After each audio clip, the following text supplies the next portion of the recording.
in the Euroformula Open Championship at this very Budapest track. We now look ahead with the conditions being so warm this morning. The track temperature has really ramped up through the course of the day. It's now 42.1 degrees out there on circuit for the Pirelli tyres to deal with. And then on top of that, the rising air temperatures as well that will soar, of course, higher from the current gauge of a 23.7 degrees temperature.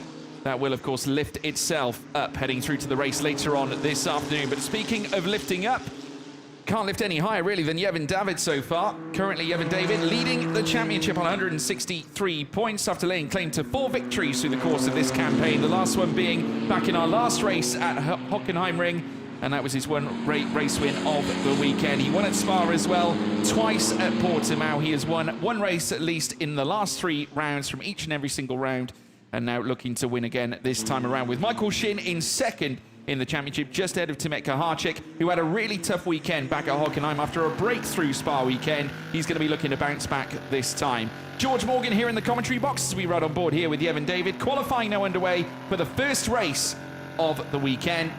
Chris, of course, you're joining me once again, back again after Hockenheim. Can Yevon David continue his great form?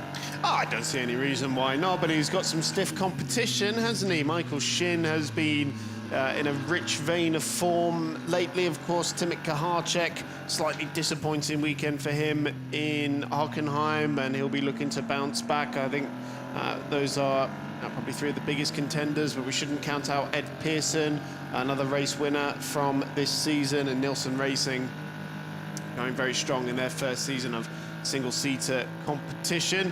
So we see Yevon David, even on his first flying lap, continues to try and warm the Pirelli rubber, which I'm surprised about with the conditions that we have here. It just goes to show the careful procedures that they all have to go through in order to prep the tyres in the correct way. But a great looking Hungaroring circuit that we have here as Yevon David makes his way down the hill.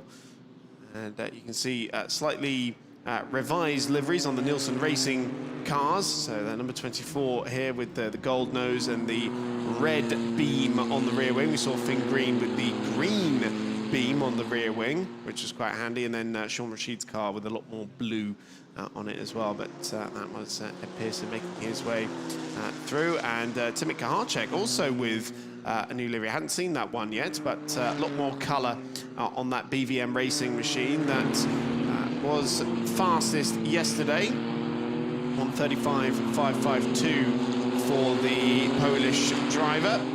Set the benchmark in yesterday's running as he makes his way through the chicane. He's got Jose Garfias for close company. Benjamin Berta, the local driver in the second BVM car that was absent from the Hockenheim meeting after Vladislav Ryabov departed the team, and so Benjamin Berta making his 3rd wildcard appearance here in Budapest in the Euroformula Open Championship. He's done so in 2022 and 23, racing in the Drexler Formel Cup, which is the Austrian Formula 3 championship, and he won that last year. That was in the F320, the predecessor to this car, but this is his first time driving the 324 machine, which I'd be very interested to get his feedback on after this session. But now building up to some proper flying laps. Here is Finn Green, number 69 machine from Nielsen Racing. So again, you see the revised livery, the green rear wing element just behind his teammate on the racetrack, heading down towards turn 2. This will be the first push laps, I think, as we can hear the sing of the Tom's engine in the back of these machines. Green makes his way up towards the fearfully fast turn 4. We've had some video shots on our social media there throughout the weekend, and great looking stuff. Now we've got a bit of an unsafe release in the pit lane, and there was contact between Yevon David and one of the Nielsen Racing cars there. Now that is going to catch the attention of the stewards. Well, no question. I mean, it was a very early release straight away, with Yevon David clearly making his way down through the pits. So we'll have to wait and see what they make of it. It is under investigation at the moment, and yes, it is regarding that unsafe release. So that's Cars 24, obviously Ed Pearson, the 32 as well, also being penalised. Well, not penalised just yet, but being looked at. Sean Rashid and the 69 of Finn Green as well. All the Nielsen cars basically getting released out onto the track. So there you have it. Tim Karczyk currently fastest in terms of the current laps that are being unfilled at the moment. Michael Shin at the top of the timing screen right now with a 1:35.826. That is 4.2 quicker than Ed Pearson so far, as we now wait for the others now to cross the line. And indeed, more of them will come through. Sean Rashid now pops into second fastest. We're just awaiting Tim Karczyk, who currently is the only driver to register more than one pole position so far this season, with Yevon David scoring one as well already back at Spa-Francorchamps. Tim Karczyk, of course, coming in at the very start of the season on pole, and then back at Hockenheim. But of course, the first round of the championship, as he goes fastest now, making his way out of turn one. Of course, he had the issue getting off the line with the foot clutch system that he was trying to get used to. A couple of stalls through the Portimao weekend, not getting his season off to the best of starts, and one can only wonder, had he managed to get that right from the very beginning, this championship could look a lot different. That certainly could if he'd have maximised that Portimao weekend, where he was clearly the fastest driver on that occasion, at least for throughout qualifying and the first race anyway. Obviously, the reverse grid races are a different kettle of fish. So, how's this lap going for him so far? Fastest in the first sector for Karczyk. This is Michael Shin, who gets within 0.2 of a second of the Polish driver. 1:35.391 for the South Korean racer. Properly international field we have here in the Euroformula Open Championship. Shin makes his way out of turn one and then down the hill. Such a big swapper though for Michael Shin, braking for turn two, gathers it up very nicely though. That'll be lap abandoned. Here is Karczyk. He's got a little bit of traffic in front of him in the form of Fifo Barrichello, and he will be feeling that dirty air in front of him, and he goes up 0.6 of a second now, clear of Ed Pearson, who's gone second fastest. Yeah, we've already blitzed through the free practice private test times as well. Tim Karczyk, incidentally, through the course of free practice, private test one first and foremost, 1:36.204 to go fastest in that private test. The FP1 though, 1:35.552, but we have already surpassed all of that lock-up there from Karczyk coming through turn three, but recovers very well. Of course, that turn three segment out on circuit has been known for fireworks in the past. We remember back a couple of seasons ago now, where we saw Josh Mason and Juju Noda come together at that portion of track, and unfortunately it led to obviously both drivers sustaining significant damage to their car. But of course, Josh Mason, who of course wish him well after the massive crash he sustained in the Spa 24-hour not too long ago. Of course, Nielsen Racing were also up at the Le Mans 24 hours as well, as we see that little moment there for Fernando Barrichello. It was a bit of a Le Mans to forget for Nielsen, unfortunately, with Cem Bolak-Bassi putting a rather big dent in the car. Another former Euroformula driver as well, Cem Bolak-Bassi. Yes, now, of course, racing elsewhere. Also an accomplished sim racer, as we watch Karczyk once again. Still currently first fastest with a 1:34.580. Personal best from Fernando Barrichello as well in the first sector. Second sector did not correspond. Jose Garfias now, of course, with us once again in the championship. Of course, has taken part in some prior F3 stints back at Barcelona. And now, of course, back in the Euroformula Open Championship and looking to muster his best time. He goes 8th fastest now after crossing the line. We watched Diego Della Torre, who is, of course, another feisty competitor that we've seen do relatively well through the course of this season at certain moments, but had a couple of non-classifieds back at Hockenheim as a non-participant after a mechanical failure in our first race. Ooh. And we saw it leaking a little bit of fuel as well, but Diego Della Torre looking to dig deep. Scored 10 points back in our second race at Hockenheim, and that was the last time he scored points, as now we watch Torre make his way towards line, go second fastest ahead of Ed Pearson. Now, only one podium finish to the Mexican's name so far this year, which is quite astonishing, really, given that sort of burst on the scene halfway through last season. And we thought that he would be a championship contender this year, and on that particular lap he got the tail out very much on the exit of turn 13, kicked up a little bit of dust. That's a strong lap there from Della Torre. It looks like he's still pushing out there as well, but we're having the sort of customary tyre swap Used to be when we had fewer cars on the grid, people would try and game the system to try and bag 6th so that you could have reverse grid pole for both races and win both of them more than likely, because it's so difficult to overtake around here. But you can't really do that anymore thanks to the additional cars from BVM and Nielsen Racing, and there are plenty of rumors still circling around about who's going to be adding more cars to this grid as well from within and outside of the championship, with Dallara making more of these chassis available to us, and of course Tom's providing the Toyota-based engine for us as well. So we could be seeing a yet further expanded grid as we head further into 2025. Delator bails for the pit lane. Yeah, we continue to hear of rumours of additional teams that are looking to potentially join the championship, which is great to obviously hear with the input of the Dallara 324 chassis, and already now coming in here with 11 cars on the grid. Of course, we'd usually have Paolo Brajnik joining us as well. He is, of course, not here this weekend, but we do have Benjamin Berta stepping up in his home weekend. So we watch as the Nielsen Racing cars now come down through towards turn 3. Ed Pearson leading this combination at the moment, with Finn Green just in behind 2. Finn Green currently down in 11th place, looking to find an improvement on his current position. Benjamin Berta has gone green in the first sector on this lap as well, with a 35.043. So incidentally faster than Diego Della Torre's fastest first sector so far, as we now watch them come through turn 5 here this time. Of course, Nielsen Racing joining the championship and looking to grow and learn as the season goes on. Of course, already taking some phenomenal results through the course of the season, thanks to Ed Pearson with the first win in our very first race of this season's championship going his way.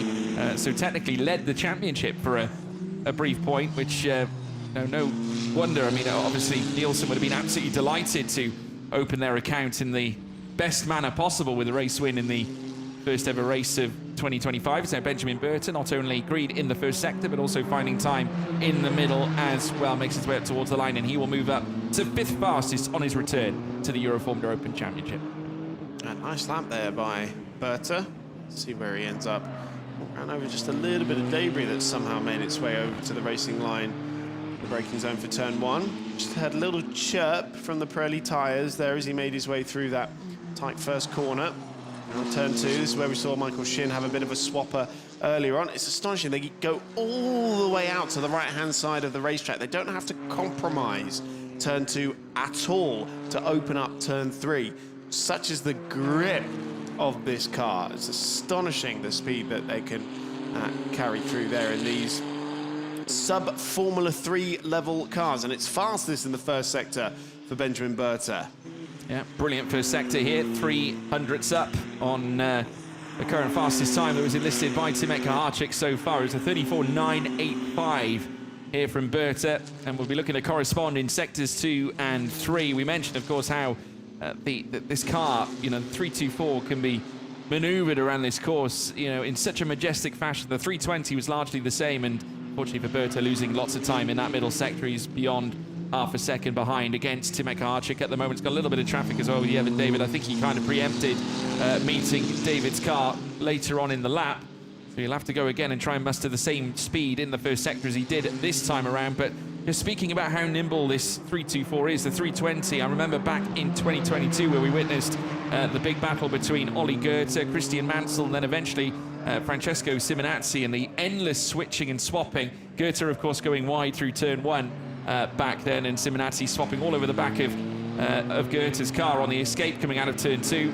It was a fantastic battle between those three, and of course, since then, both Goethe and Mansell moving up into the realms of F3, and then later, of course, F2 in the FIA Championships. But Simonazzi still very loyal to the BVM cause, and you know, stops by from time to time, and you never know, we might yet see the odd Frank Simon appearance through the course of the year, and I really hope we do. Of course, racing in the European Le Mans Series now in LMP2 competition is Frankie Simo. I'm going to call him as far as a legend of the series, I think, Francesco Simonazzi. Evan David just building up to a lap now. Great to have these onboard cameras, and it doesn't look like the contact in the pit lane has compromised him too much. I mean, it was obviously a very low speed and more of a nudge more than anything else.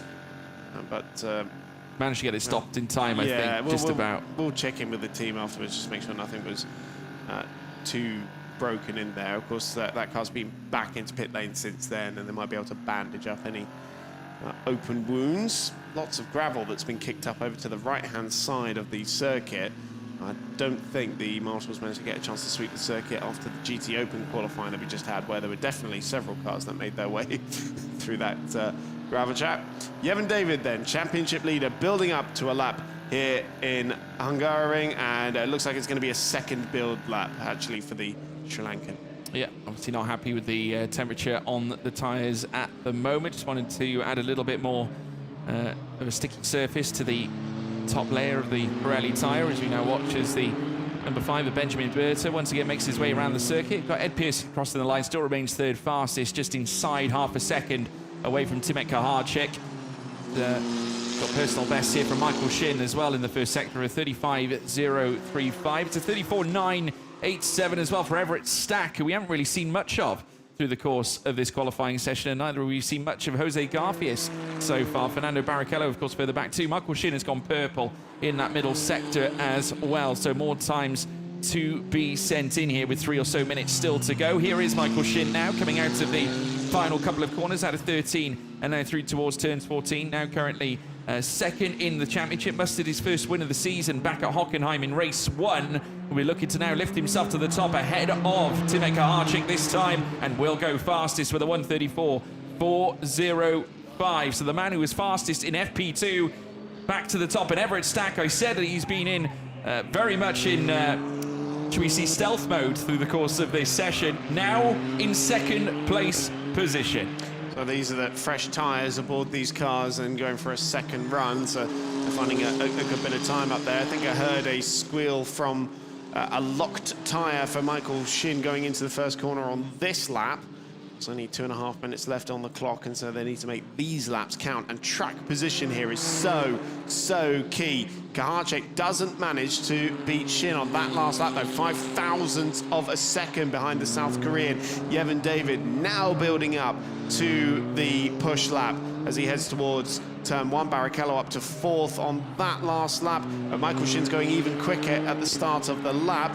This is the championship leader, though, the Sri Lanka making his way out of turn 1. Here's Shin again, fastest in the first sector, as we mentioned there. Currently fastest in this session with less than 2 minutes to go now. And he's lost a little bit of time there in that middle sector, but it's still easily recoverable as he threads his way through the gravel stones that have made their way onto the circuit. Just 2 corners to go now for Michael Shin out of turn 13.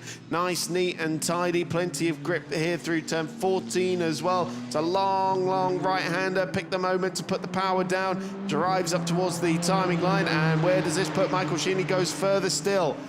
Picks up 15,000ths of a second there to go 200ths clear of Timet Kaharczyk. Very narrow margins here as it stands. What kind of a lap is Kaharczyk on at the moment? Fastest in the first 2 sectors. Great lap so far from the pole. Yeah, the pole looking to return to provisional pole here in this session here at Hungaroring. Now whipping around turn 13, of course, has had his opportunities from pole position in the past. Of course, managed to muster pole both at Portimao and at Hockenheim Ring. Neither of those weekends led to race wins, but he'll look to break the trend this time as he now storms up towards the line and surpasses Michael Shin by beyond 0.2 of a second. Here comes Yevon David now, who's looking to now kick on yet another lap. Second fastest now for our championship leader, who now pops himself behind Timet Kaharczyk. Of course, these 2 at the very top were the 2 we pinpointed coming into the first round back at Portimao as the 2 potential main title protagonists. Fastest in the middle sector for Yevon David on that lap, and only 55,000ths between the championship leader and the man on provisional pole at the moment. 3rd in the standings going into this weekend, but already a 2-time pole sitter for this season. Michael Shin with a little bit of time to fight, but Yevon David is still pushing out there. Kaharczyk's found yet more time in the first sector. Fernando Barrichello finding the gravel on the exit of turn 12 there. That's not going to do his motorpark car too many favours, but Kaharczyk's going even quicker out there on this lap. BVM Racing there watching on, and they'll be very happy to see their man leading the way. Motorpark, you can see Rubens Barrichello there and Giovanni there. Oh, Fernando's pulled off the road. Oh. So we saw him just have that off on the exit of turn 12. It looks like he's had further dramas out there on this lap. Now, if there are yellows, is that going to compromise Kahacek? He's done a personal best in the middle sector still, so I think he'll get away with it. But either way, I think this should just extend his advantage. Yellow flags at turn 5. That's where Barrichello was parked. Let's see what this lap is for Kahacek. Can he find yet more time? Yes, he does. Puts another couple of hundreds between himself and Yevon David. But David's not on a particularly strong lap on this occasion. And so it looks like it's going to be a third pole position for car number 3, Timik Kahacek. Yeah, and a great recovery after Hockenheimring. But like I said, both occasions where he's achieved pole in the past have not led to a single race win. Like I said, he'll be looking to break the spell here this time around at Hungaroring. But what a performance from Timik Kahacek, 79 thousandths ahead of Yevon David, the Sri Lankan star, who currently sits on top of the Drivers' Championship so far here in the Euroformula Open Championship already. Now, this was the moment, of course, Fernando Barrichello, we saw the earlier spin coming through, or the earlier moments at turn 12. This is slightly more severe coming into the latter point of the circuit.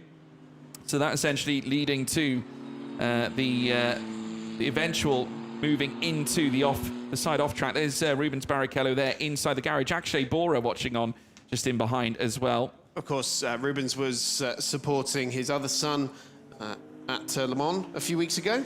Well, let's take you through the results from qualifying here for round 4 at Hungaroring. It's Timik Kahacek on pole position for the 3rd time this season with a 1:34.159 ahead of Yevon David in 2nd, Michael Shin in 3rd, Jose Garfias in 4th, Everett Stack in 5th. Fernando Barrichello in 6th, Diego Della Torre in 7th, with Benjamin Berta in 8th, Ed Pearson 9th, Sean Rashid down in 10th, with Finn Green down in 11th place for Nielsen Racing. So there we have it. Top of the shop, Timik Kahacek. Something we've become used to so far through the course of this season, certainly as far as qualifying is concerned, but he'll be looking to add to the wins count that he has managed to muster based on what we have seen back at Spa-Francorchamps. But can he thunder back after 2 12-point visits in the last 2 races back at Germany when we went to Hockenheim last time out? Currently 3rd in the championship, needs a big turnaround here at Hungary. Worth mentioning that despite that spin, Fernando Barrichello's 6th fastest in that session. That, of course, gets him pole position for the reverse grid race 3. But yeah, Kahacek, I mean, yeah, 2 pole positions already this season before this weekend. And yet somehow none leading to any wins. Of course, he'll want to turn that around. And this is the track to do it at because, as we know, overtaking is rather difficult around here. It's a novelty sometimes around this track, but at the same time, the drivers love it just due to the sheer nature of the variances in the cornering and also the undulation. There are opportunities coming through the heavy braking zones, most notably at turn 1, of course, as we all know, but there are opportunities at turn 12 where we saw Fernando Barrichello have a brief moment earlier on. But BVM Racing will be absolutely thrilled with this, and I'm sure Giuseppe Mazzotti, the team boss, will be ever so delighted with this brilliant performance that has been laid down by Timik Kahacek. And we'll see whether he can translate this to a victory later on this afternoon. Matteo Tirinanzi there on the left-hand side with the headset, his engineer. Been with the BVM team since 2013 as Matteo. They've been storied competitors, have BVM, through the course of time. The Italian team are back again this time at Hungaroring. And of course, they'll be looking forward to a Monza weekend to end off the season, but they'll be hoping that this man can enter himself into the championship fold against Yevon David, but also Michael Shin. We'll have to be very wary with him because, of course, he's 2nd in the championship coming into this. And, of course, the top 3 in our standing sitting 1, 2, and 3 for the start of the first race we're going to be witnessing later on this afternoon. So that's going to be a nice feisty affair, so do not miss it, folks. It's going to be a splendid way to kick things off. But we'll take a look at the grandstands because, of course, this is a very important weekend in the Euroformula Open Championship because we are getting a nice taster of the brand new renovations put in place here at Hungaroring now on the run-up to the Hungarian Grand Prix in the Formula 1 World Championship of this year as well, with various drivers taking. We now move across the interview with Timik Kahacek. The 3rd one, right? Yeah, it feels good. I think again we proved our pace on 1 lap. one lap qualify, and yeah, it was good. The car felt really good from the very beginning of the weekend. I like the car a lot, and yeah, it's just been a joy so far to drive. Yeah, you seemed really dominant here at the Hungaroring. I don't know, it's just qualified. Let's wait for the races and let's see how it goes. Good. We'll see what happens, and for the time being, a bad joke. A pole in pole. Yeah, I mean, it's almost like a Polish Grand Prix. It's closest to Poland, so there's a lot of spectators and fans from Poland, which is really appreciated. And yeah, thanks to all of you, and hopefully see you on the podium after race one.